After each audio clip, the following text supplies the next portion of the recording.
y'all for coming out. So, my better half is actually in Iowa today, and she's got our two girls. And when we were told this guy that Daddy was going to be in New Hampshire, he said, I want to go to New Hampshire with Dad. So he's here. So I wanted him to participate. So I've just got one question for him, and I think that the audience will approve. Mason, who is the greatest quarterback of all time? Tom Brady.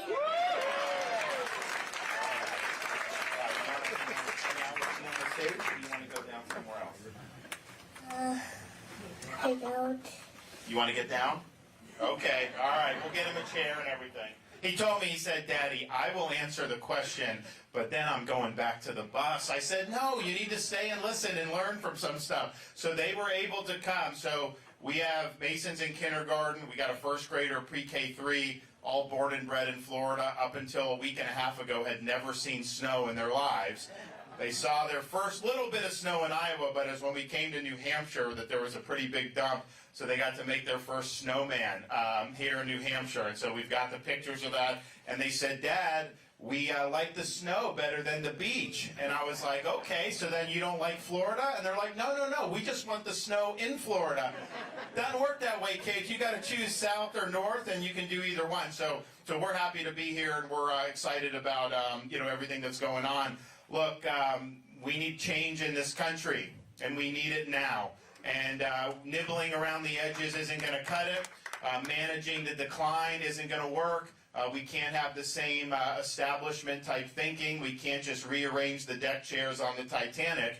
We need a leader that's going to get in there and really get all this done once and for all. Because we've been talking about all this stuff as Republicans for so many years, and yet none of it really ever gets bound to fruition. So I don't think the direction of our country is inevitable. I think it's a choice.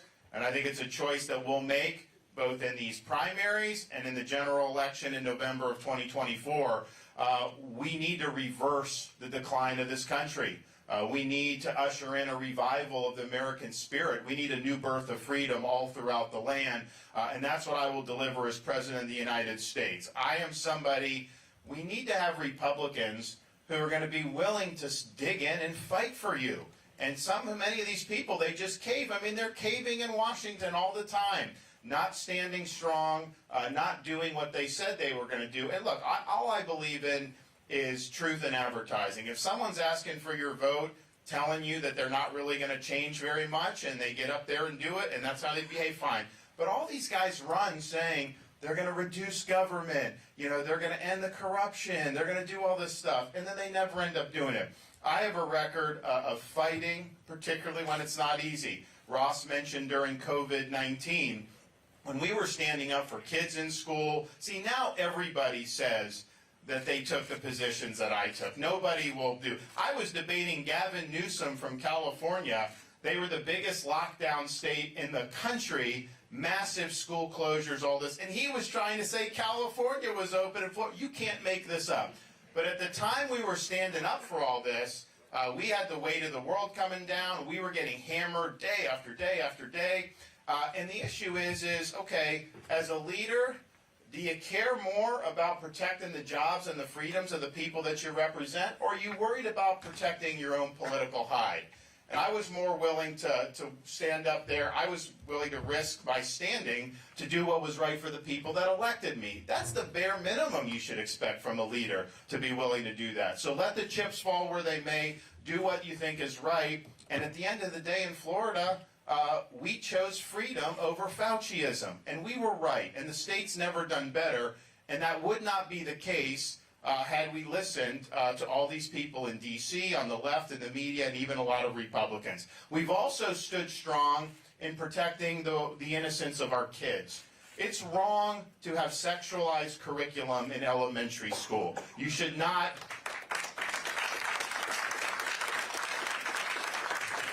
You should not be telling kids in first grade that they can change genders, or telling somebody in third grade that their gender is a choice. We wouldn't even be having this discussion 5 or 10 years ago. Now all of a sudden this is stuff we have to do. So in Florida we said, this is inappropriate. We're going to stand with parents, and we're going to pass protections, parents' rights in education, so that this is not something that's going on. And yes, I'm sensitive because we have a first grader, kindergarten, or pre-K. I just think as a parent, you should be able to send your kid to school. They should be able to watch cartoons, just be kids without having an agenda shoved down their throats. And so we stood on that. And look, we knew the media would be after us for that, the left. That's just par for the course. But we had to stand up and fight back against our most powerful company in Florida, Disney, who decided to get in and decided to try to upend our protections for parents and students. And a lot of people said at that point, oh, governor's not going to be able to sign this. They're just too powerful. It's just not going to happen. But you know, I took an oath to support and defend the people that I represent. I did not take an oath to subcontract out my leadership to a woke corporation based in Burbank, California. So we stood up, we stood strong, and we won that battle. So it's important that you have some people that are willing to stand up and dig in and fight back. And many people are not willing to do that in our party, unfortunately. But you also have to win. You have to win these fights. You know, you have to win these elections. You look at how many elections Republicans have been losing all throughout the country. 2022, everyone was saying, you know, it's like you watch Fox News, these polls are saying there's a red wave and everything. No, it didn't happen. It happened in Florida.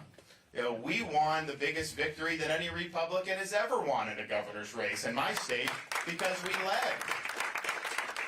Because we delivered results. We were winning urban areas, rural areas, suburban areas, men, women, you name it.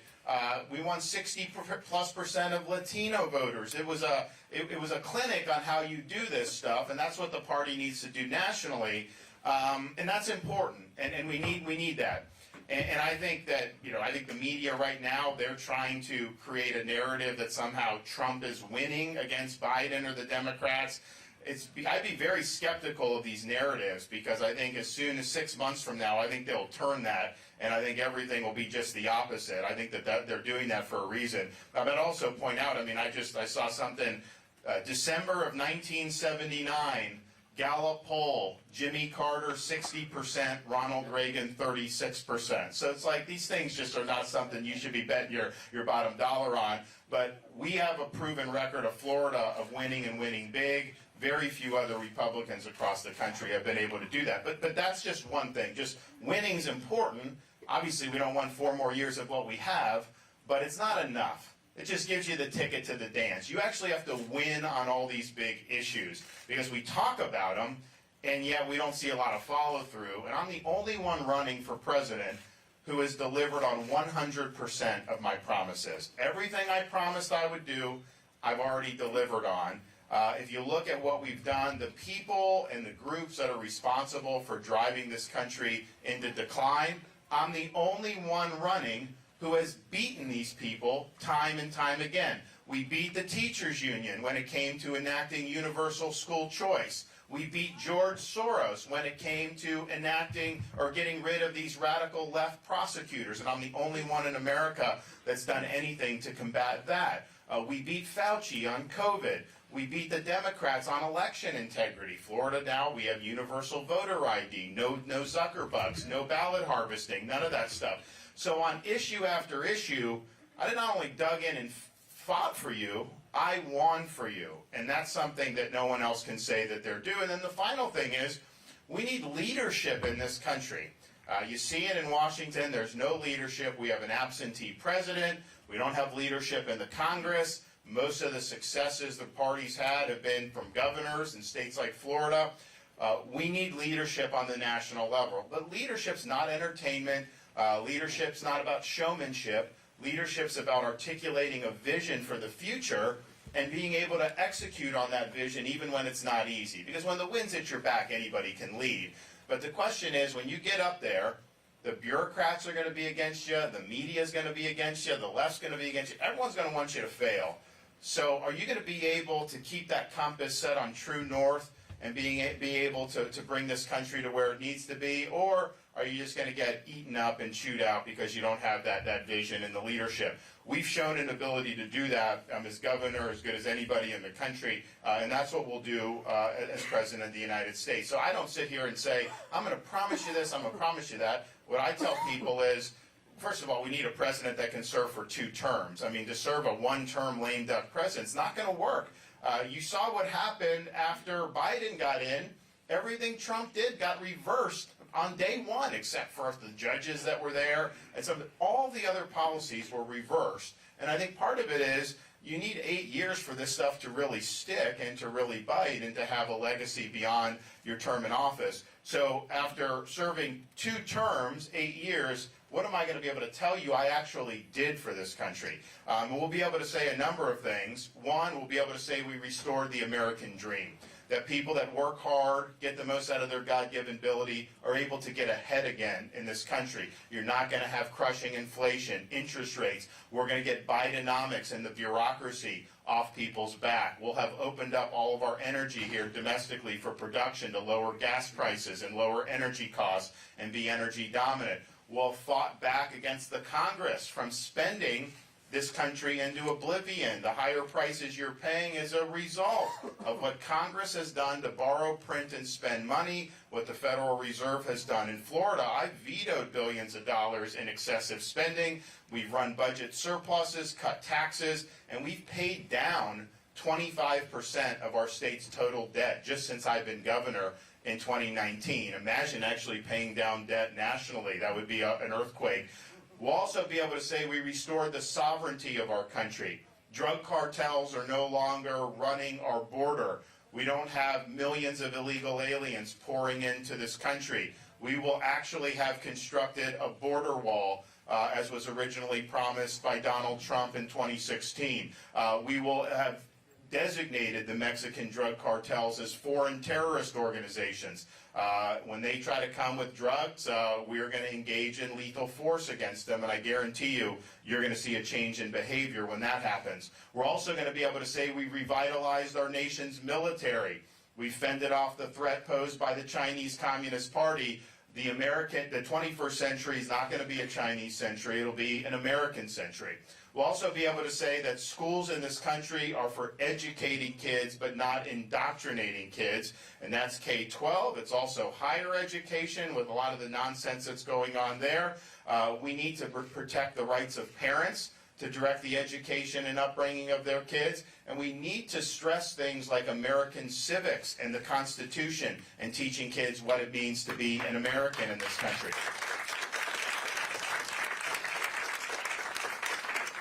We'll also be able to say whether you live in a red state or a blue city, criminals are held responsible for their crimes. We're not letting the inmates run the asylum. We're not going to allow rogue prosecutors to put people back on the street. Every American family will have the right to raise their kids in peace and security from sea to shining sea. We're also going to be able to say that we've restored the U.S. Constitution to its focal point as the centerpiece of our national life. And that means a limited government that works alongside the people, not an unaccountable, unlimited bureaucracy that's been weaponized against the people, that's been imposing its will on the people without our consent. We will have brought in a reckoning against all the agencies involved in the COVID-19 lockdowns and mandates and restrictions, CDC, NIH, FDA. Accountability will be in order, and I'm the only one that will do that who's running. Nobody else, a lot of those people think those policies were good policies back in 2020 and 2021. I think they were some of the worst policies this country has ever embraced, so we will have brought accountability there. And we also will have ended the weaponization of federal agencies like the FBI, the IRS, and the U.S. Department of Justice, and we'll have taken swift action to do that. And we're going to do a lot more, but if we just say we were able to accomplish those things, then we'll be able to say that we've restored America to what President Reagan called a shining city on a hill, that we will have, instead of being the first generation of Americans to turn over to our kids and grandkids in America less prosperous and less free than the one we inherited, we'll actually be turning over America stronger and freer than what we inherited. And that's really our charge as Americans, to always do what we can to give the next generation opportunities. And we don't want to be the first generation to fall on our face when it comes to that responsibility. So that is the direction that we need to go. That's the vision of where we will be after 8 years. And our founding fathers understood that freedom is not something that is free. Freedom is something you got to fight for.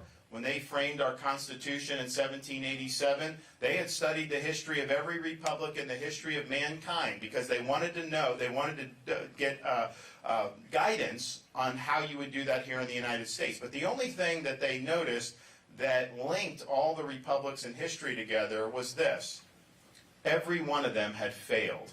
And so they understood it fell to this country, the United States of America, to determine, can people really govern themselves? Can you have a society based on the idea that our rights come from God, not the government?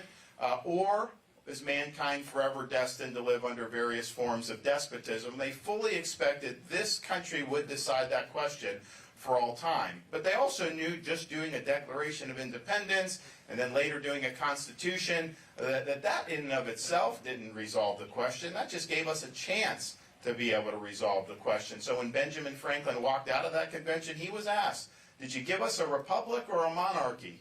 He said, a republic if you can keep it.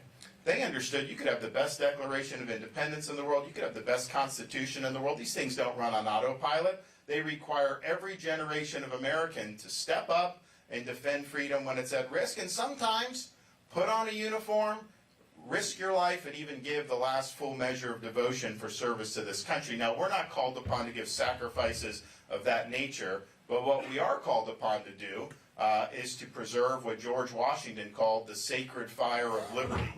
This is a fire that burned in Independence Hall in 1776 when 56 men pledged their lives, their fortunes, and their sacred honor to create a new nation conceived in liberty. It's a fire that burned at a cemetery in Gettysburg, Pennsylvania, when our nation's first Republican president pledged this nation to a new birth of freedom. It's a fire that burned in the beaches of Normandy when a merry band of brothers stormed the shore, beat Nazi Germany, and preserved liberty throughout the world. It's a fire that burned at the foot of the Berlin Wall when a Republican president stood there in 1987 and said, Mr. Gorbachev, tear down this wall, and eventually leading to the destruction of the Soviet Union. This is our responsibility, to carry that torch and to preserve the sacred fire of liberty. It's not a responsibility I shy away from. It's a responsibility that I welcome. We need leadership in this country. We need it now. We need strength in this country. And we need to win in this country again. I can promise you this. As the nominee, I'll get the job done, not just in the presidential, but like I did in Florida, bring in people in the House and the Senate and the state houses and all that and have a very good victory. As a leader, I'll always conduct myself in a way that you can be proud of. And as your president, I'll get the job done and promise you this, I will not let you down. Thank you all. I'm happy to take some questions. We appreciate you. All right. We all know that borders are open and there's been news of people who have come in. This is where they announced that a terrorist attack is possible, red lights flashing. What would you do with all these people from all these countries around the world who are here to do us harm? How would you do that? I'd send them back to their countries they came from. That's what I'm going to do. And what's your name? Linda? Yeah, no, I think it's a great question, Linda. Yes, you send them back, okay? You can't have a country with borders unless you're willing to send back. And there's people coming, and so when Biden came in, we started to see the problem, so I sent people from Florida to Texas. So I went down to the border in 2021. These people are coming across. You know, I was expecting to see people from Mexico and Central America, and I'm sure there have been a lot of people from both of those places, but I'm seeing people from like Libya, Haiti, all these places, and I'm just thinking to myself, the entire world knows you can just come through that border. What are the odds that our enemies have not tried to take advantage of that weakness in our country? Of course they have. So I've said it's not a question of if, it's a question of when there's a terrorist attack in this country. Obviously, if we can send people back, maybe that will be able to prevent it, but it's going to take another, 15 months to be able to get in there with Biden and what he's doing. So I think it's been one of the grossest dereliction of presidential duties that I have seen in my lifetime, and probably one in all of American history. You take an oath to take care that the laws of this country are faithfully executed. You take an oath to preserve, support, and defend the Constitution. And he has not satisfied that oath of office. He has put this country into serious, serious jeopardy. And yes, terrorism, but there's also just run-of-the-mill criminal aliens that come into this country. You'll see examples of people that are murdered or raped by illegal aliens. And the thing about it is, I'm a law and order guy. You do the crime, you do the time. We're not putting people back on the street. Tough penalties deter crime, I believe that, but people do commit crime, and you got to punish them. But when you have an illegal alien murder somebody, it is the case, if the government just did its job, that murder would not have happened. And we see this too often. Then you have all the drugs that's coming in with the fentanyl. Every community has become a border community because the fentanyl was ravaging places all across this country. I've met so many angel parents, parents that have lost kids to fentanyl, that, and the thing about it is a lot of times they're not like drug addicts. Maybe they're a college kid and they think taking some pill will help them through exams. It turns out that pill is laced with fentanyl, so they get basically poisoned to death and die just off one pill. We had a case in Florida where a family was renting an Airbnb unit. They had an 18-month-old crawling on the carpet. And I guess whoever had used it before had drugs. There was fentanyl residue on the carpet, and the baby died just from contact with the fentanyl residue. And this is happening in our country. And the people in D.C., they're just shrugging their shoulders. They don't care. They care about all these other things, but they don't care about you. They don't care about your community. And that needs to change. And so I'm going to put the American people first. I'm going to put our sovereignty first. And I'm sick of the rhetoric, because Republicans have had rhetoric. And quite frankly, one of the things I was most excited about in 2016 when Trump was the candidate was building the wall and have Mexico pay for it. And I think if the border wall had been built, Biden would not have been able to bring in this many people. A wall is a physical fact of life. That's why you want a wall, because you want it there so that if a president isn't serious about the border, it still provides the American people protection. So we're going to start on that on day one, declaring this to be a national emergency. We're going to surge a bunch of resources.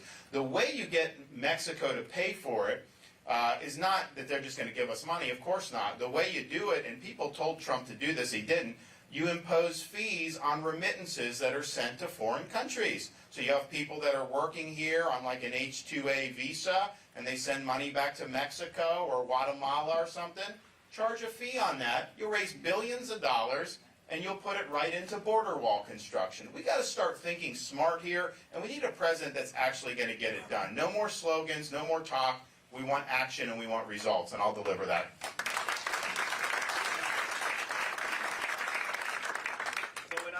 Reagan was president, he said the most dangerous words are, "Hi, I'm from the government, I'm here to help." So you talk about limited government. What will you actually have the power to achieve as president without a supermajority to limit the government and the ability to oppress the people? So the question is how do you limit government? Reagan famously said the most terrifying words in the English language are, "I'm from the government and I'm here to help." And I think when he said that, it was true, but he was responding to kind of the war on poverty and the Great Society, where you kind of had all these liberals in Washington spending a lot of money, social programs which were going to end poverty and do all these things, and it did the exact opposite. It entrenched people in poverty. It created huge unintended consequences, not unforeseeable consequences, but unintended by the people most likely that were involved in it. And so he was, I think, criticizing kind of government run amok, central planning run amok, and it was bad for the economy, bad for freedom, all that. And I agree with that, and we still have that to this day.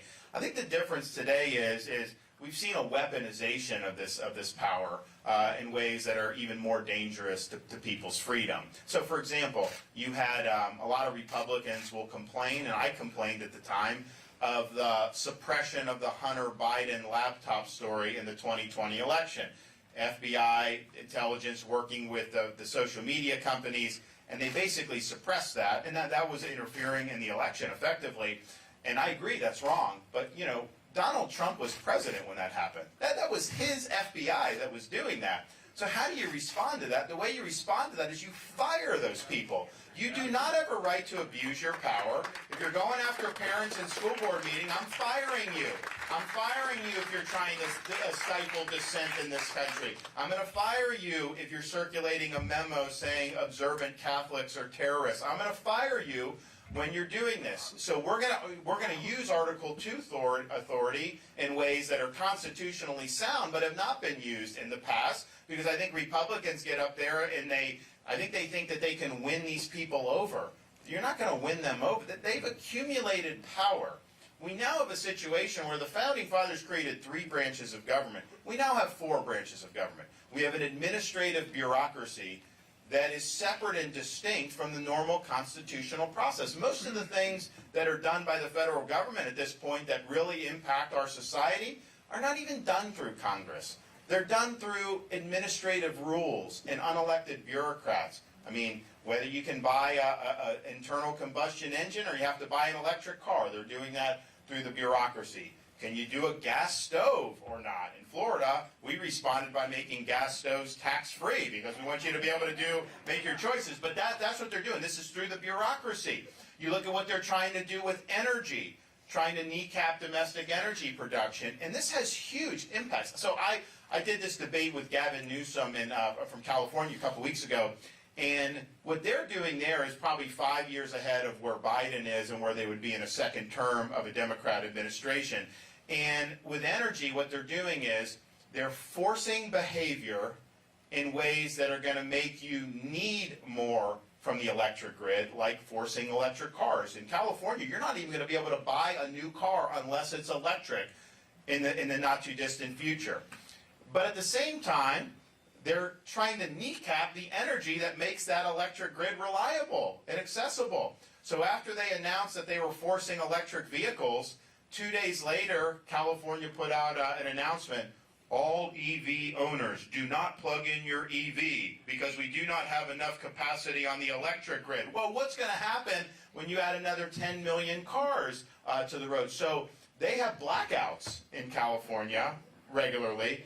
That's what would happen nationally. There'd be rolling blackouts. I can only imagine in the winter in New England, what that's going to be like to do. And honestly, reliable energy, fossil fuels reliable energy, that has saved a lot of lives because more people die from the cold than from the heat. And if you can't moderate that, then that's just what happens. So I think it's worth it. So the bottom line is this government is out of whack. We need to reconstitutionalize the government. And you got to go in there and you got to be willing to bring accountability. But the reason why power has been weaponized, Founding Fathers would have predicted this. When you have power accumulate with no accountability, human nature being what it is, they are going to abuse the power. So if there's no sheriff in town, then of course they're going to do it. So we're going to hold all these agencies accountable. We're going to reduce the number of bureaucrats in D.C. in each agency by at least 50%. We're going to take agencies and we're going to move them out of D.C. so that they're actually in the rest of America, because what's happened is we have a separate and distinct bureaucratic class that operates separately from the body of the American people, and that's not what the Founding Fathers would have envisioned. We're going to take 50,000 employees who are involved in policy that are bureaucrats, and we're going to take them out of civil service, put them in a Schedule F where they can be fired at will. And we're going to be willing to use that authority to be able to do. We can't have a situation where the election results don't matter, where the bureaucrats do whatever they want regardless of what the American people decide every 4 years. So I think it's a fundamental issue. I think a lot of what the bureaucracy has done, I think it's been bad for liberty and the weaponization, 100%. I think it's been bad for the economy and business and being able to do well because they're getting involved in so many things, 100%. But it's an even larger issue than that. Who governs? Our Constitution says we, the people, govern through the Constitution. We now have a situation where so much power is being exercised by an unelected bureaucracy that it's distorted, really, the proper understanding of government. So I think I'm the only guy that's capable of doing that, partially because I understand the stakes. I understand the different levers of power that are available. I'm willing to use those. And in Florida, we've shown an ability to do that time and time again. But it isn't just going to happen. It's not just something that can happen with the flip of the switch. you're talking about really trying to unravel a big concentration of power. And it is going to require a two-term president, because even if you get success, the minute you're out after 4 years, if that's what happens, they're going to be able, the inmates will start running the asylum again very quickly. So I'm the only guy to get it done. Yes, sir. Governor, first off, I'd like to congratulate you on a couple of weeks ago systematically disassembling and dominating Gavin Newsom.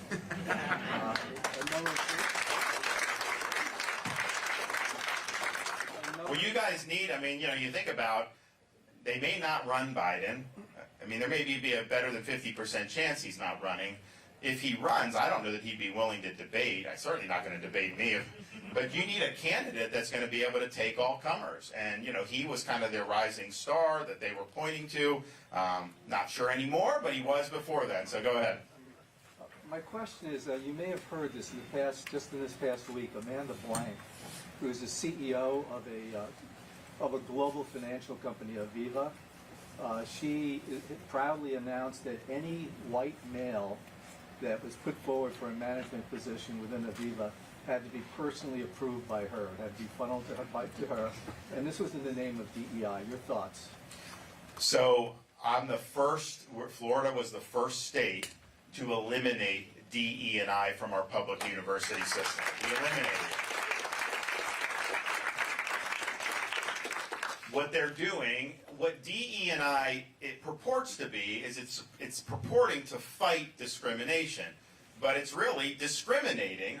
And so my view is, if you want to stop discrimination on the basis of race, then stop discriminating on the basis of race.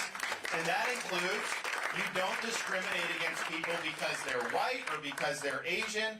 You treat people with respect and judge them on their merits. But it's diversity, equity, and inclusion. And this is like, it's the universities. You wouldn't have these Hamas stuff if you didn't have DE&I. I mean, that's fueled it.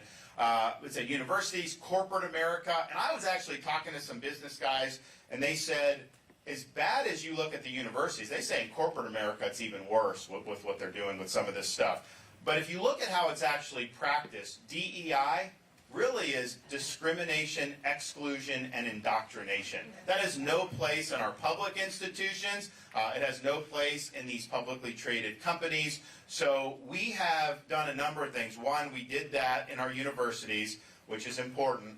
We've also done, and this is, we got litigation on it, so we're still waiting to resolve. But we said, if you are an employee of a business, you have the right to opt out of DEI training. Like, if they want to tell you that you should feel shame because you're white or because of this, you know what? You have a right to pass on that. And so the business can indulge, but you, I think, have a right to not do that. So that's being litigated. But I don't think anyone should have to go through it. I think it's a civil rights thing to be able to be treated with respect. You see it in the military now, where people are being promoted for reasons other than merit. That kills morale in the military. I mean, I just remember when I was in the Navy, you wouldn't even think about a promotion for anything other than rating it. I mean, that was just, that was just the way it was. And when I was in Fallujah, that was like terrible for this country at the time. The Iraq War, we were sputtering. We were trying to do a big surge to counter Al-Qaeda in places like Fallujah and Ramadi where we were at. And yet, even in that situation, with our war sputtering, people were still signing up. It's harder to recruit people today than it was in 2006 and 2007, when you sign up for the Marines, you're going to Paris Island, then you're going to Al-Anbar province right after that. People knew that, and yet they still signed up. Why are they not willing to do it as much? I think it's because the military has been infected with a political agenda.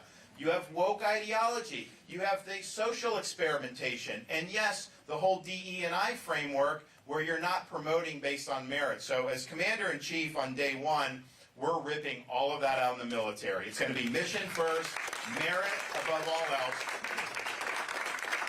And we're going to restore merit to this society. When you denigrate merit, that cuts against everything that America was founded on. So we have to lift people up based on merit and achievement. We can't divvy people up in groups. We can't discriminate against people. And for some reason, obviously, you don't discriminate against a racial minority, but some people, particularly on the left and in the media, they think it's fine to discriminate if you're white. No, it's wrong, period. We got to start treating people as individuals, not as members of groups. So I think DE&I I was the first one, and as a governor, to really stand up against it. Texas has done this now in their universities. Iowa just did it in their universities. I think you may see more and more doing it. But one of the things we have to do with these universities is understand they didn't get this way just overnight, and it's not by chance.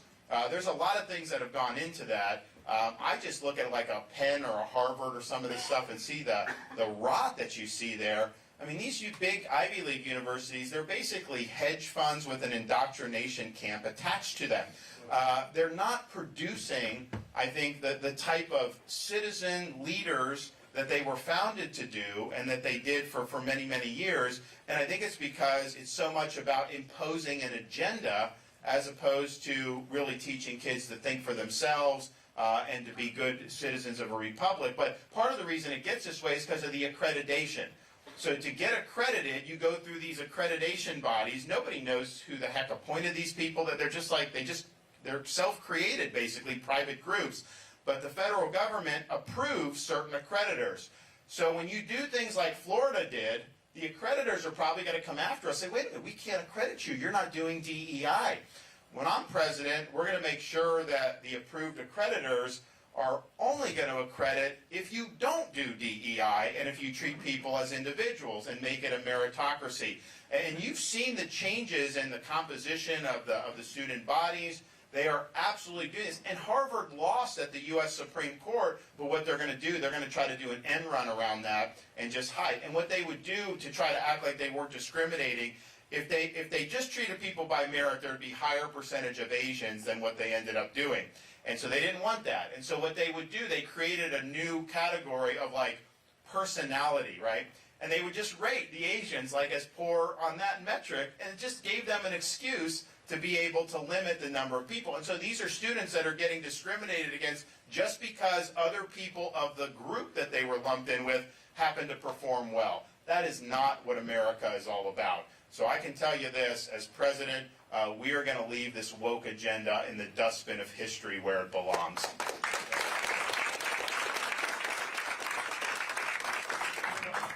you know, earlier this year, Azerbaijan ethnically cleansed 120,000 Armenians, which is the world's oldest Christian nation. Unfortunately, because of their powerful lobby in D.C., they were able to do that in part with American taxpayer dollars.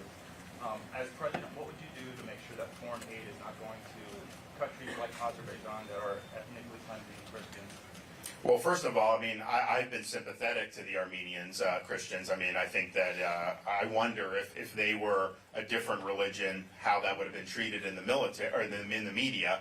And so I'm definitely with you on that. Look, your tax dollars should only be used if it benefits you as Americans. So things like the United Nations, we're going to defund the United Nations. It is a total farce. What is going on there? You basically have, they wouldn't even condemn Hamas throwing babies in ovens, brutally raping women, and they had Iran on the Human Rights Council. I mean, it's such a farce. And the anti-Semitism that animates the United Nations, I think it's a laughingstock.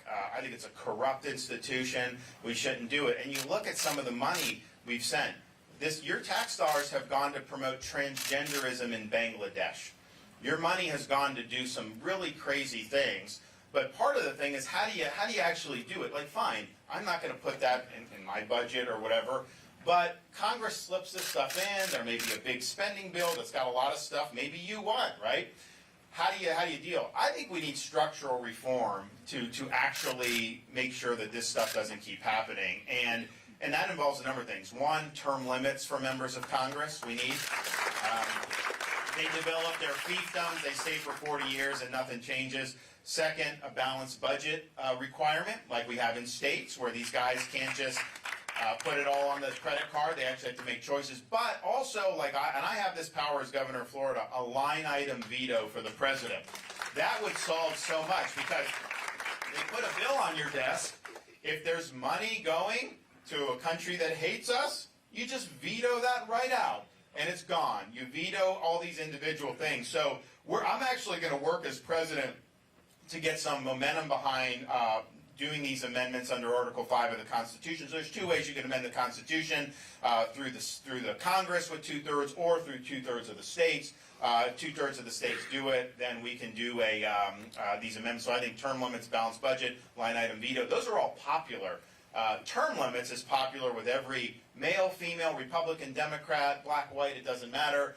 Line item veto is popular. Balanced budget amendment, maybe some of the deep blue states, wouldn't do that because they want to get bailed out by the federal government. When Illinois goes bankrupt, they're going to come and expect you in New Hampshire to bail them out. Not when I'm president, that's not going to happen, but that's what I think the left. So we'll have to work through that, but I think you just need some structural change. I don't see how you can keep going the way we do and just hope that we draw an inside straight in an election and that we're able to just make all these good, when we can make good decisions, don't get me wrong. But then 4, 8, 10 years down the road, people can come in, they can change it, and they can start spending again. You gotta have restraints on these people because they have not done the job for decade after decade, and we need to make sure that they're respecting the American peoples and taxpayers. So we're gonna work on that. Yes, ma'am. My first question was going to be about compromise. I thought that one of the reasons why the border is such a mess is because of the far left and the far right not compromising, and Congress can't come to an agreement. But that's not important after what I just heard. Did you just say that DEI is the cause of Hamas? No, not the cause of Hamas. When you see some of these protests that are happening on college campuses where Jewish students are being chased for their lives, they are being caricatured by their identity. And they're being taught that this is this group, that is that group. That is not healthy for this country. They're sharpening the divisions instead of trying to lower the tensions with divisions. And I think that that's what we have a responsibility to do, to say treat people as individuals. It doesn't mean that there aren't going to be differences that people can point to. I get that. But this whole DEI infrastructure is trying to exacerbate ethnic and racial divisions. And it has not worked. It has failed. And that way of thinking is a disaster. So no, it had nothing to do with Hamas, but it has everything to do with students thinking somebody that's Jewish should be chased around a college campus for fear of their lives. That is wrong. And it also goes into the fact that these universities have not been willing to hold these people accountable for this type of conduct. I'm going to have the Justice Department go in on these universities. If you're not ensuring that a Jewish student can simply study in peace, you're not upholding that student's civil rights. You're violating your responsibility. And you shouldn't be getting federal money, for Pete's sake, if you're not willing to stand up for these kids. So that is the problem, and we're going to address it. Thank you for answering that. That was real. But could you answer the part about compromise? Okay, well, so here's the thing about it. I'm all about, Reagan said, and I agree, if I can get 80%, I take the 80%, I'll come back later. I'm not going to say, oh, I didn't get 100%. I mean, if you're moving the ball forward, then you should be willing to do. And even as governor, I mean, we've gotten all these things done. I've had to make decisions about, okay, I'll take some here, there, and all that stuff. That's just the way it goes. It's checks and balances, separation of powers. However, what happens in Washington, I think, is anytime they do a deal, it takes us steps backwards.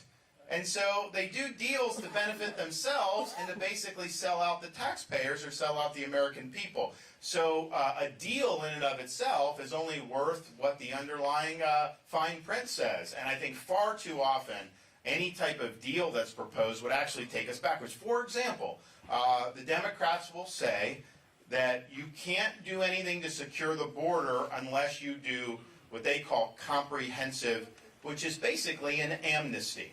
Now here's the problem with that. They did an amnesty under Reagan. And they said if you do the amnesty, secure the border, we won't have a problem.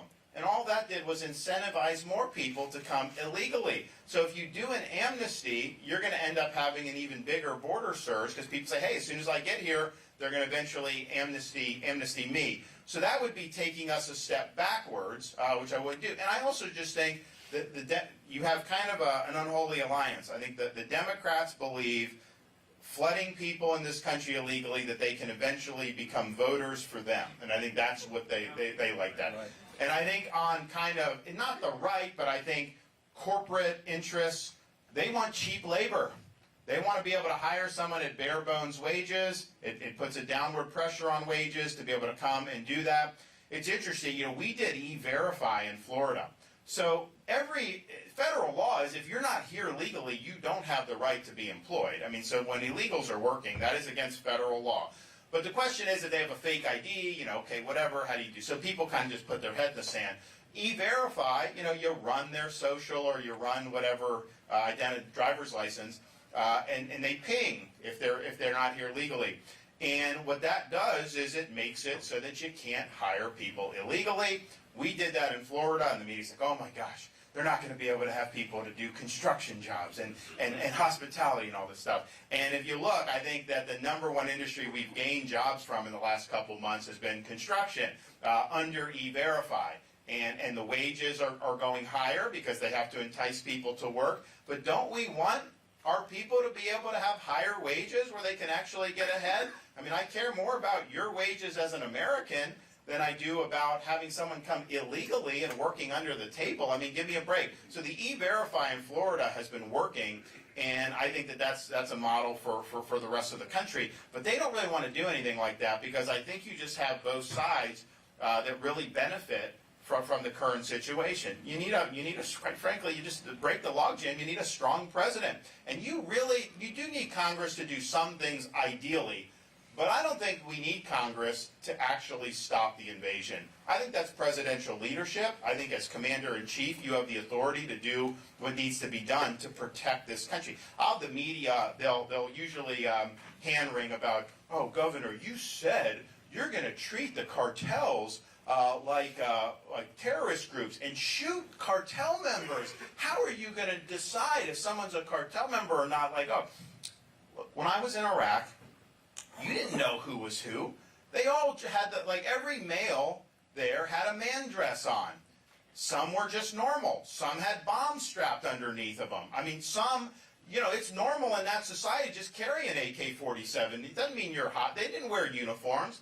So you had to identify, are they hostile intent? Have they done a hostile act? Can you positively identify them? That's the same thing. We're going to be collecting intelligence. We're going to be able to have all that stuff. But I guarantee you this, the minute they start to face opposition, you are going to see big changes in what happens. They do it because they get away with it. In fact, the cartels will cut holes through, the border's wide open. There are parts of the border where there's fencing, and you have these steel beams. And they will cut through the steel beams and then just come through. And I'm thinking to myself, how could you let them do it? Biden's got the Border Patrol in town. He doesn't let them be on the border. And so they're able to just come in and go, and he uses the Border Patrol to process illegals. That's why when they're talking about the amount of money they want to do, Biden has a big package that includes border security. His money is not to secure the border. His money is to process illegals that are coming into the country. They actually have an app now where an illegal foreigner can apply before they even get to the border. And then they get there, they do, and they let them in. That all stops with us on day one. Yes, ma'am.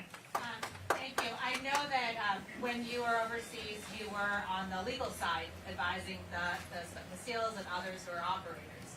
With your exposure, making sure that the operators are able to do what they're able to do legally, while making sure that you understand the difference between hostile and friendly people, how much does that inform you on dealing with the cartels, and how much of it you just can't tell us because that's part of that classified secret sauce? So, look, obviously I know you can deal with the cartels. It's not rocket science. We have ways to gather intelligence and information, and that's the thing.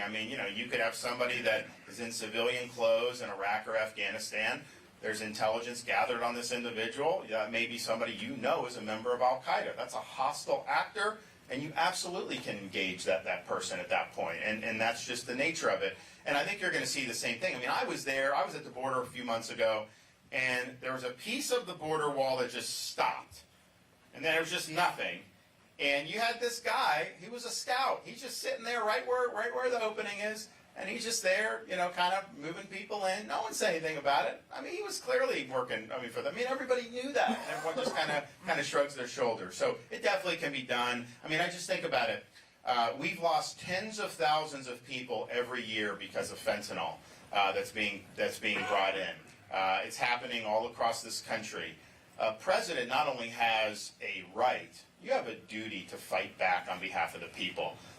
You have a responsibility to protect lives. You have a responsibility to get justice for the families that have lost people. And I was talking to a fella that had lost his son from fentanyl, and he said, as hard as it is, and of course, losing a kid, a son or a daughter, is probably the hardest thing a parent would ever go through. He's like, it's been tough, but he's like, what adds salt in the wounds is just the indifference from this DC political class. Like, they just don't care. They're not doing anything, and that's, I think, what makes it so tough. So help is on the way. I care about it. I think that we've gone in this direction as a country where it's like the people in power have all these interests that are just not focused on the people that actually they were elected to serve. And it's going to seem revolutionary, but it's really just common sense to say, actually, as president, these congressmen, all these people, they should be focusing on putting our own citizens before any other interests, and that's what we'll do. Yes, ma'am. So, it's estimated 8 to 10 billion people have entered this country illegally in the last 3 years. How do you get rid, and ICE has essentially been defunded? Well, you do a lot of things. How do you do it? Yeah, so first of all, Eisenhower had a big program in the 50s that was very effective, and there's definitely things you can do. But one of the things we're going to do is we are going to authorize states to enforce federal immigration law. Someone comes across the Rio Grande, Texas should be able to send them back. Why do we have Texas give to the feds and then the feds process and then release back into our country? So that's going to be a huge force multiplier. We'll be working with Texas. We'll be working with, and I'm already actually in Florida. I started kind of a nationwide thing where we're working with other sheriffs in Arizona, in Texas, New Mexico. We're working with a bunch of folks to help. So, but the states are going to play an important role. We're also going to go after these sanctuary cities. It's like Martha's Vineyard, right? They were a sanctuary jurisdiction. When Trump was president, they would scream from the rooftops, "Hey, we're sanctuary, we're sanctuary." They even had an office in the downtown that said, all refugees, welcome here, or whatever. I don't think it had ever been used, but they had it there. And then the minute they get 50, they freak out, call in the National Guard, and kick them off the island. And you think about it, it's like these border towns have tens of thousands of people going. Other places have massive numbers of people. And it's not just, it affects schools, healthcare, criminal justice, basic services just get overwhelmed by that. And yet these sanctuary jurisdictions, they're the ones that virtue signal. They oppose Trump having any type of strong border policies, but they don't want to have to deal with the consequences of all this. We're not going to allow that to happen. If you're a sanctuary jurisdiction, you have to cooperate with the federal government on this issue. For example, I mentioned this in this debate with Newsom. You had a guy, career criminal, multiple deportations illegally in the country. He's arrested in Los Angeles. ICE, federal ICE, they had what's called a detainer, which they give the local law enforcement. Say, hey, if you have this guy, turn him over to us rather than releasing, and then they process him and deport. Los Angeles is a sanctuary jurisdiction, so they refused to work with ICE. They put this guy back on the street, and he murdered the mother of a 3-year-old child. And this is what they're doing intentionally. So I'm not going to let that happen as president. We'll take funding away from them. We're going to use the resources we have to hold them accountable, because you do need to work together to be able to enforce the law on this. But states have every right to do it. Right now, if Texas tried to deport somebody, I would imagine Biden would file a lawsuit. It would go to federal court. I would imagine the federal judges would say, well, immigration is federal, it's not state, and so they get to decide. But here's the thing. I'm totally fine with that argument if a state was trying to disobey federal immigration law.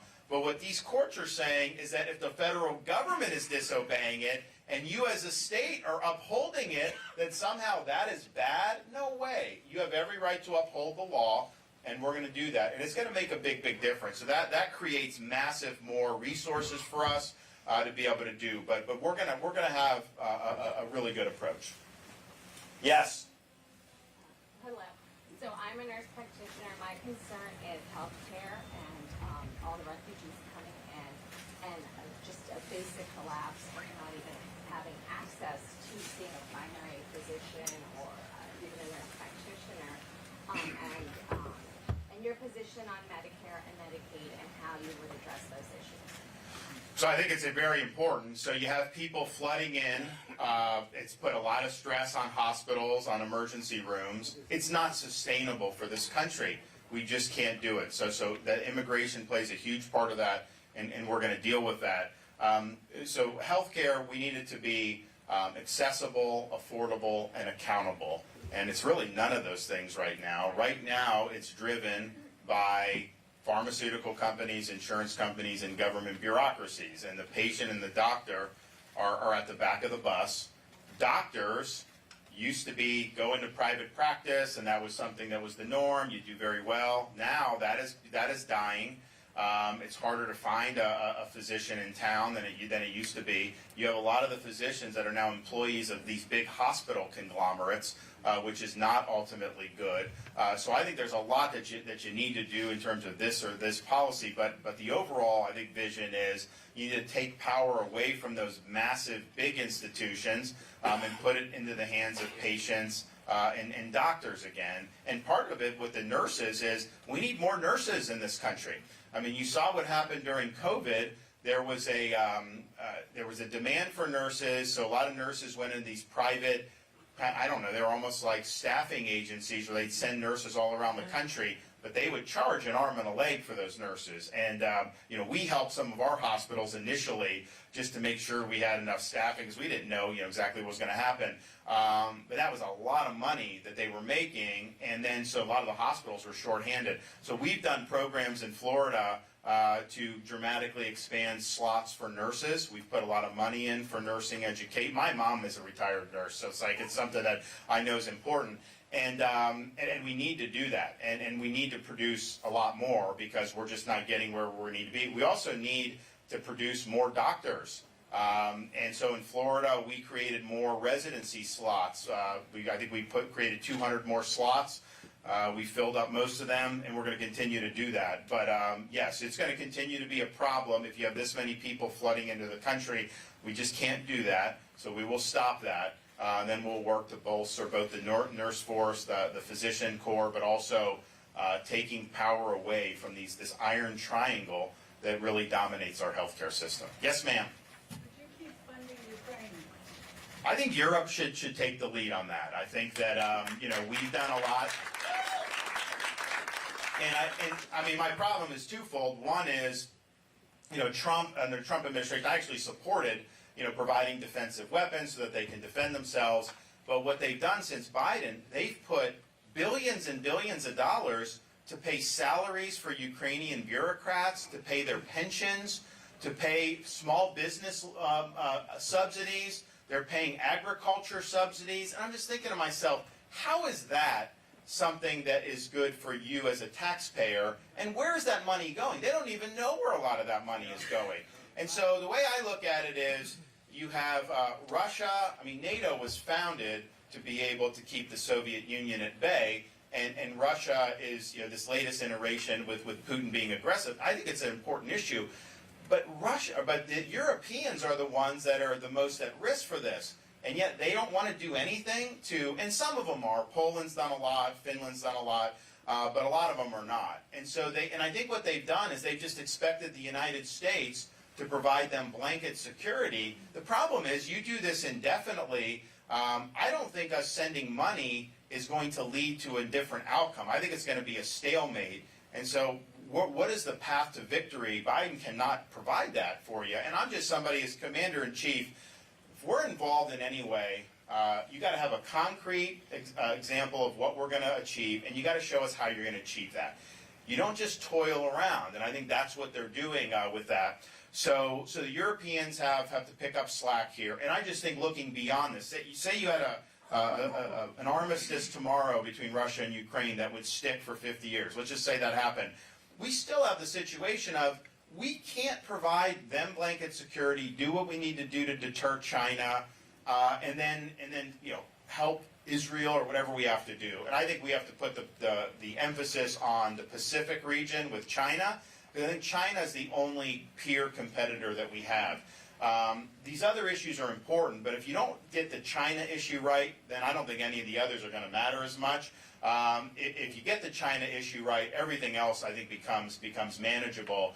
So my defense posture is going to be more resources for the Indo-Pacific.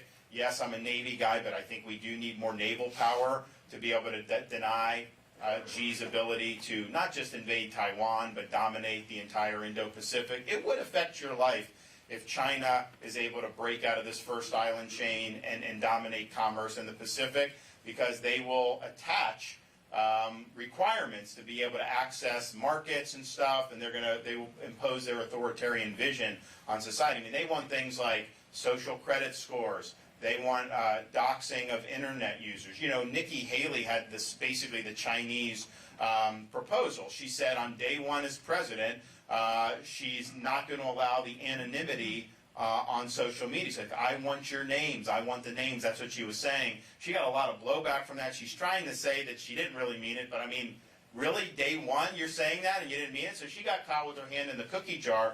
But I think that's kind of the more authoritarian vision of what online would look like. And China very much wants to control that. And I think they would have huge control over. I mean, you already see in our own society, you have some guy on Wall Street that may say something about China derogatory. He's got to go out the next day and apologize and genuflect. You have the NBA, someone says something, these guys go out and grovel. So just imagine what would happen if they eclipsed us as the top military and economic power in this world.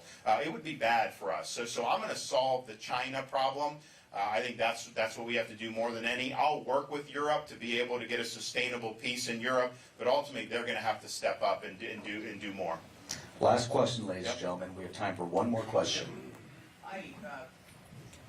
During the upcoming administration, particularly if there's a Republican administration, which we hope there will be, it seems likely that probably Justice Alito and maybe Justice Thomas, who are kind of getting up there in age, would likely retire during the Republican administration. I'm wondering if you could tell us who you would have in mind, not necessarily a name, but the kind of people that you would have in mind to replace them. What's your name? Bob Witt. Bob, excellent question. So it's interesting, and what Bob said is actually true. It's like, certainly a two-term Republican president would almost certainly have to replace Clarence Thomas and Sam Alito. Bob said, they're getting up in age. I would note, I think both are younger than both Biden and Trump. And so, you say somehow getting in the mid to upper 70s is too old for the court, but somehow not too old for commander-in-chief. I don't know. I mean, I think that, look, the presidency is not for an 80-year-old person. It's nothing against. I mean, it's like, but father time is what it is. And especially, we need high energy executive. So that's what I would do. But I do think this is important, because if you look at the court now, you have three liberals that vote in lockstep no matter what. You can predict it. Any case of consequence or controversy, they will vote the same. You don't really have 6 conservatives in lockstep. I mean, the media will say it's a 6-3 court. And yes, those 6 are not necessarily liberals, but a John Roberts versus a Clarence Thomas is a much different flavor in terms of how they're doing it. And really the only 2, I think, dyed-in-the-wool, guaranteed, automatic constitutional votes are Thomas and Alito. They get it right 99% of the time. And so if you're replacing them with, say, justices like Trump did, like a Kavanaugh, that would actually move the court to the left if you do those 2. So that's a really significant thing, because they have been excellent constitutional conservative justices. So you need to have somebody that understands why they have been good. And yes, part of it is the approach to the Constitution. The Constitution is written, it's applied, and then the judge's job is to just apply the accepted meaning. It is not to amend the Constitution through judicial interpretation. It is not trying to say that the Constitution is organic and it lives and it changes. You know, it's not, the purpose of a written Constitution is the opposite of that. You have the First Amendment not because you want the First Amendment to change with the times, because you know the times could change to be hostile to free speech, and you want that anchor there to be able to protect people's freedoms. Now, that doesn't mean you don't apply the First Amendment principles to new technologies and new facts, but the underlying right that's protected is something that endures. It's not something that changes. So you have to understand the proper role of the court in the constitutional system. They can't make law. Their job is to apply the law as it's written, not to legislate from the bench. And I think most of the six generally agree with that. But I think the difference between a Clarence and Alito and even Justice Scalia is these guys had backbone. Because when you're ruling on some of these issues, you're going to be, the right constitutional answer is going to be much different than what law professors want, or what the corporate media wants, or what people inside the Beltway want. And so some people are fine taking blowback. Other people don't like that. Some people, you know, care what the media writes about them, or this or that. Once that happens, you're just not going to be somebody that's going to be counted on, I think, to render good decisions. And so one of the things I like most about Clarence Thomas is, you know what, he does not care what the media says about him. He doesn't care what the law professors say about him. He's going to interpret the Constitution the way he thinks is accurate, and let the chips fall where they may. So that, I think, is something that you really need to understand. And I've been able to do as governor of Florida. When I became governor, we had a history of having one of the most liberal state Supreme Courts in the country. Many of you remember Bush versus Gore from 2000. The reason that was such a circus, yes, the election offices, and we've cleaned that up since I've been governor, but yes, there was issues. But the reason it was such a circus is because you had this liberal Supreme Court in Florida that were doing whatever they could to engineer a Gore victory. They demanded a recount in only deep blue areas, but not the other areas, all this stuff. So that's why when they went to the U.S. Supreme Court just said stop, because the court was so out of control. So by the time I became governor, there were 4 liberals and 3 conservatives on the court, but 3 of the 4 liberals had mandatory retirement because of age. So when I took the oath of office, they were off the court. So I got to make 3 appointments. And so we took the court from 4-3 liberal to 6-1 conservative. And now we have, I would say, probably the most dependable constitutional court in the country. And so we're proud of that. So I actually have a record of doing it. I didn't need somebody to just feed me a list of names. I knew what I was looking for and was able to go put people in there who were going to defend your freedom and defend the Constitution. Yes, sir. What are you going to do about the people who are infringing the Bill of Rights? What am I going to do about people who infringe the Bill of Rights? If they're in the federal government, I'm going to fire them from their positions. We're not going to just let them do that. It's wrong. But you know, one of the things we need to do is, are you in school? Yeah. What grade are you in? 8. Okay. What's your name? Alex. Alex? Okay. Well, and I don't know where you go to school or what's happening in your school, but I think one of the things we've not done well over the last generation is teaching kids about American civics, teaching kids about the U.S. Constitution, teaching them about the Bill of Rights. Because what happens is you go through school, and in Florida, we've done this. I mean, we have civics requirements bolstered in high school. They take a citizenship exam before they graduate. We created a course, 50 hours for teachers. They get a $3,000 bonus if they go through it, and it's 50 hours about the foundations of America, the Enlightenment, British common law, different things that happened in New England with congregationalism and things that they were doing to create these compacts, all kinds of stuff that's really important. And the teachers have loved going through it. So we put our money where our mouth is. We now have massive speech and debate program in Florida, because part of, I think, growing as an individual is, I'm for lower taxes, right? Well, maybe in speech and debate, they're going to tell me I have to argue the opposite. So you get out of your comfort zone. You got to learn how to make arguments and see things from other perspectives. So I think it's been really, really good. But it's not happening throughout most of this country. So you're graduating students out of our K-12 system that are basically blank slates. They don't have a foundation of understanding what it means to be an American. And, you know, our founders understood you have to have people that are going to be willing to fight and cultivate these freedoms. And it's not something that's just going to happen because of the Constitution. Yes, that's important. It helps. But ultimately, you got to have a broad agreement among society that these are important fundamental values, principles, and rights. And so we need to do this nationwide.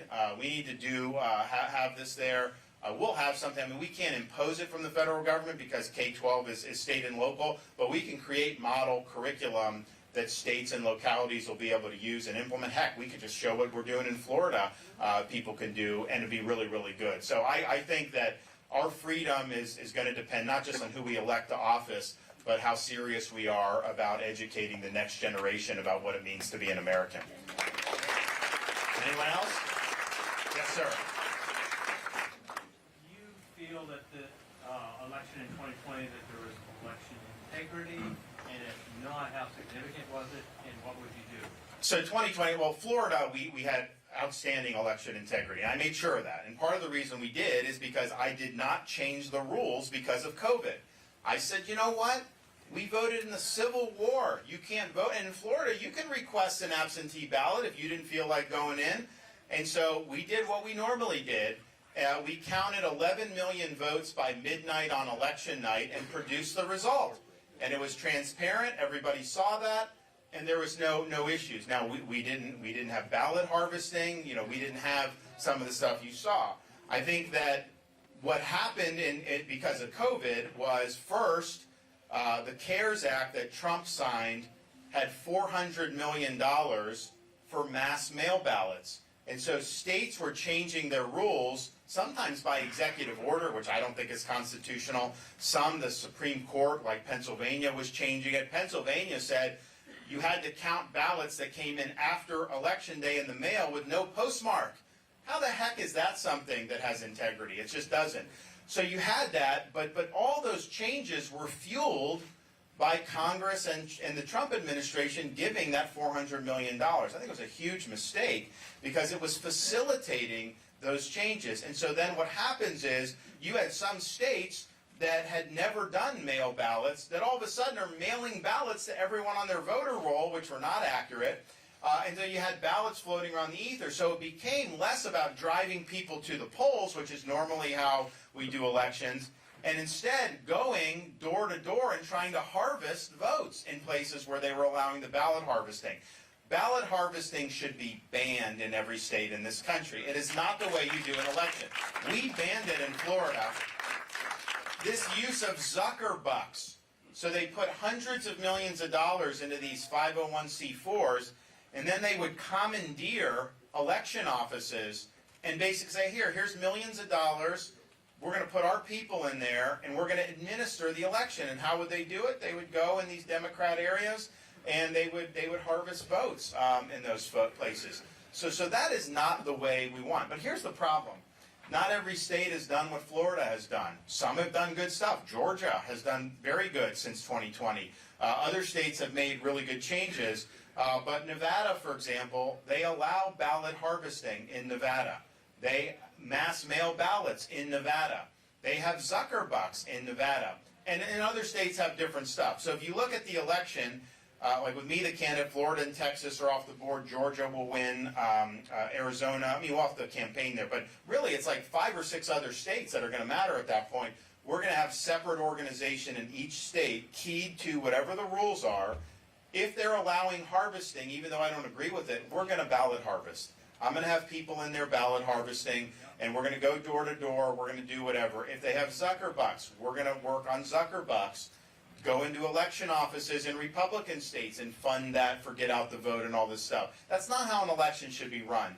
But we can't just sit on the sidelines and carp about it and cry about it. So I'm not going to let the Democrats beat me. I'm not going to have one hand tied behind my back. I'm going to do whatever it takes to ensure that we have an even playing field. And so you can count on that. Yes?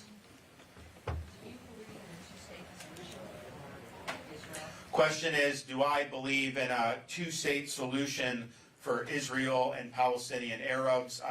I don't, for the simple reason that the Palestinian Arabs do not accept Israel's right to exist as a Jewish state. And that's really the fundamental hang-up on this.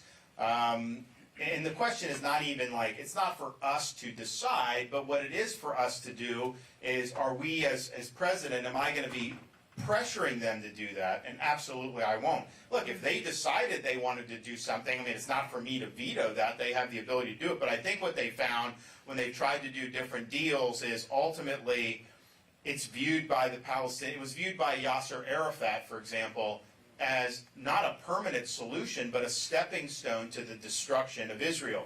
When Yasser Arafat founded the Palestine Liberation Organization, PLO, he founded that in 1964.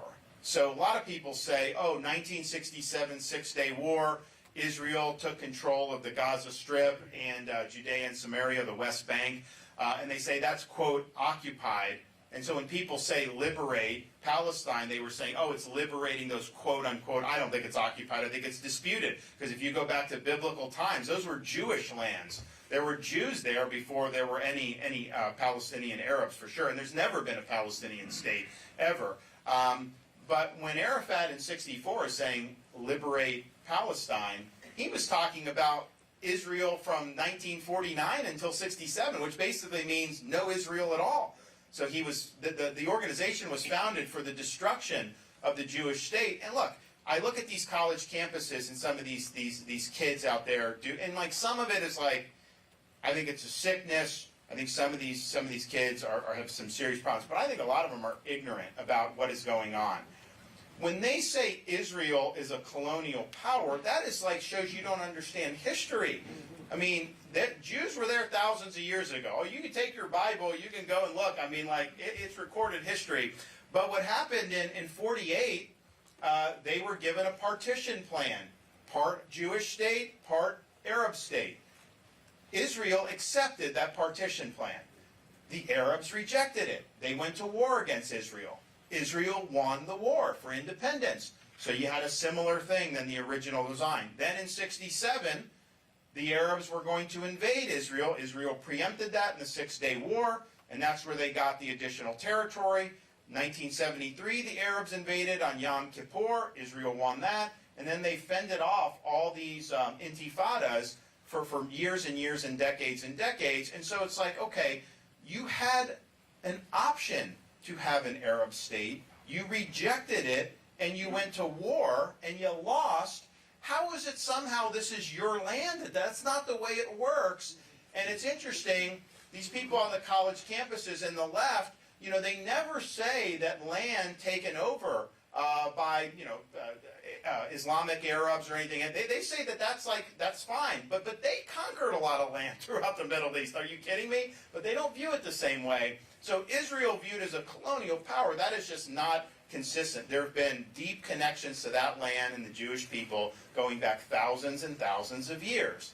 So I just want to be honest about what's going on here, not accept any phony narratives. And I know in our current environment, DEI, all this stuff, wokeness, that somehow Israel is going to be viewed as the bad guy by people that practice. I get that, but it doesn't mean we have to accept it, and it doesn't mean we can't call them out for what they're doing. Yes, sir. Social Security.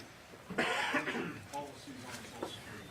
So Social Security, as governor of Florida, I know a few people on Social Security, of the people that I represent. And no, we understand it's important, seniors having benefits, particularly with prices going up. I mean, it's really, really significant.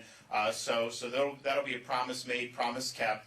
I know a lot of seniors. My grandmother lived till 91. Social Security was her only source of income.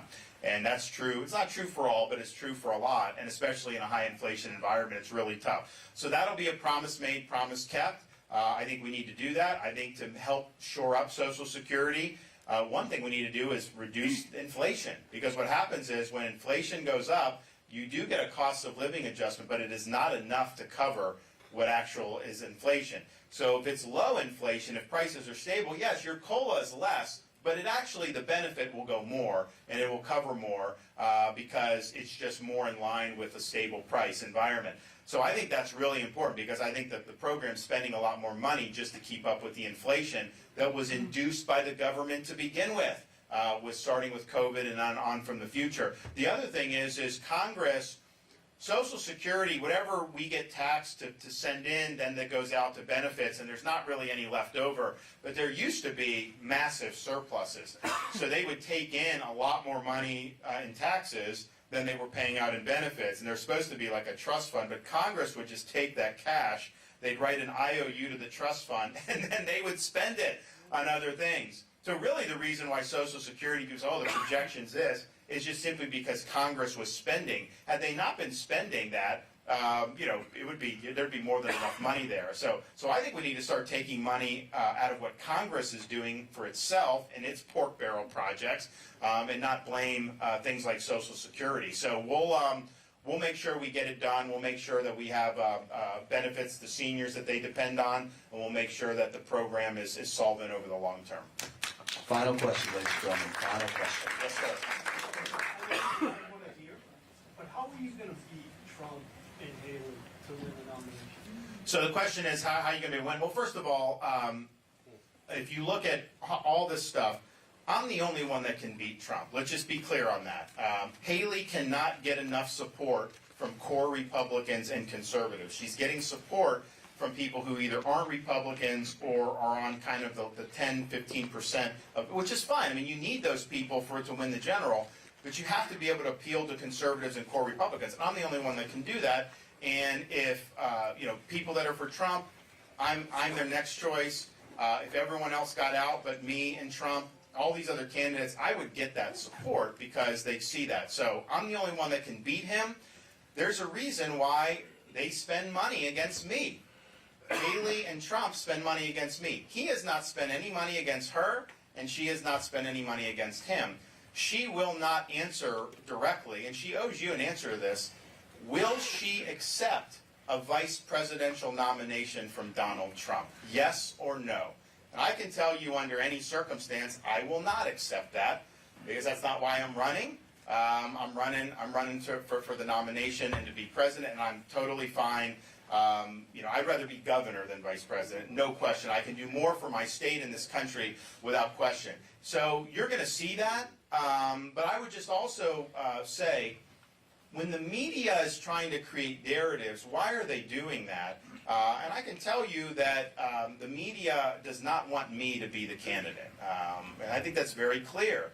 That should tell you that I'd probably be the best candidate, and it definitely should tell you I'd be the best president, because they don't want to see any type of change going forward, and they're going to do all this. And so I would just say I'm the one that can compete with him against, and he's got some people that are going to vote for him no matter what. But a lot of these other folks, they're just traditional Republicans. They appreciate what he did as president. They liked a lot of his policies. I supported a lot of his policies. I mean, I'm not saying, the question is how do we go forward? It's not to say we needed someone to shake it up in 2016, but now we need somebody that's going to actually be focused and disciplined enough to get it all done. It's not enough to just have the food fight. You actually got to be able to deliver the results, and results that are going to stick, so that this country isn't constantly having to deal with the same problems over and over again. And I'm the guy that can do that. I will do one more. Anyone else? They're giving me the hook. Thanks for taking my question. So my question's on caregiving. I was a caregiver for my parents for 15 years. It's 2 hours away. You get the call up, you have to work, drive up 2 hours, deal with what you have to deal with, go back home. 6 o'clock the next morning, you start your work day again. And there was really no support to really help my parents with what they needed, and particularly keeping them into their home. So, do you think the government has a role in caregiving, and what do you think that role is? So I think that, one, it's a very important issue, and you're not alone. In Florida, this is a huge issue for us. And we've done stuff at both the local and the state level to bolster resources and to make it easier for folks. How much the federal government should be involved in that, I'm not sure. I think that when the federal government gets involved, sometimes there's good intention. I'm just not sure it ends up working out well. There's bureaucracy that gets imposed, red tape that gets imposed. But one of the things that my wife has pioneered in Florida is the idea that government is not going to solve these problems. Government can serve as a facilitator to help bring resources in to people that need them outside of the government context. So she's done it with welfare, where people go in, they need welfare benefits. Instead of just getting a check, they go into what's called the care portal, which is plugged in with churches and charities and businesses and individual volunteers. So maybe in the portal it says we have a mother with 2 6-month-old twins. She just got evicted from her apartment. She's like, well, guess what? You'll have a charity show up the next day. You'll have a church show up. People will show up, and all of a sudden, that person doesn't come back for government assistance because they're in a situation. We're doing the same thing for veterans and for elder affairs. We have a Department of Elder Affairs in Florida. And some of that is resources, but some of it is volunteers. You know, veterans having a tough time. There are people that will go, you know what, I'm going to take you to lunch, just let you know I appreciate your service. That same thing with elderly. We have a program, Seniors Helping Seniors, so that you're taking some of the burden away from the family because it's tough. And a lot of times the family's juggling their own kids and all these other things. So I think that model of saying, you know there's different needs, we know there's a lot of resources in society, a lot of times people don't know where to turn, let's use that as a way to facilitate those connections. I mean, for example, with veterans, there's good resources out there for veteran mental health. There are programs in Florida, we've got a group that will take veterans with post-traumatic stress, and instead of pumping them with drugs incessantly, they'll assign them to a specially trained service dog. And the suicide rate goes down when you do that. Well, we should have that as an option instead of these people getting crushed by the VA. So that's something I think has been helpful in Florida.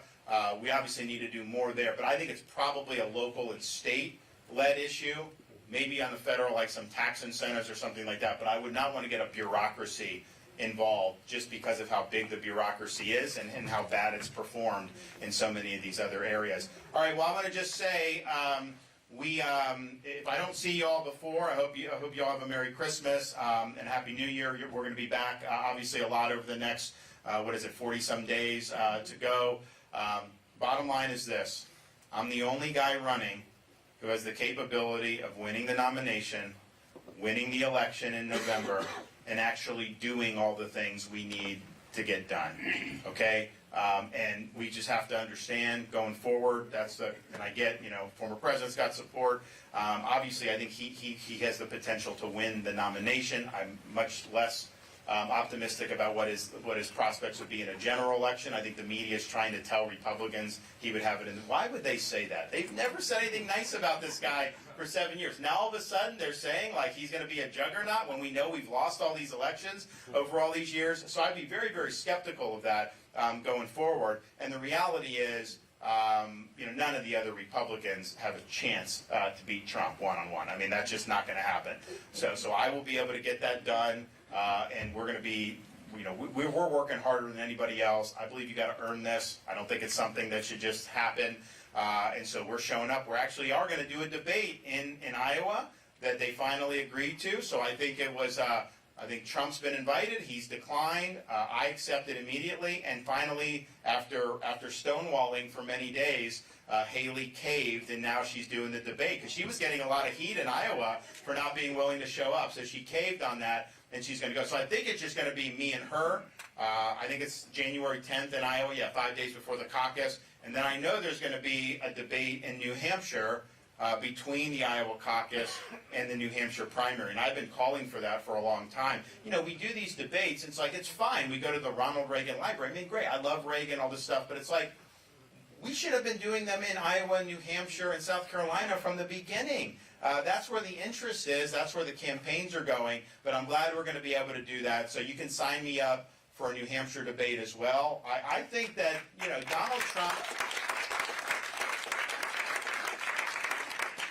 Donald Trump needs to debate.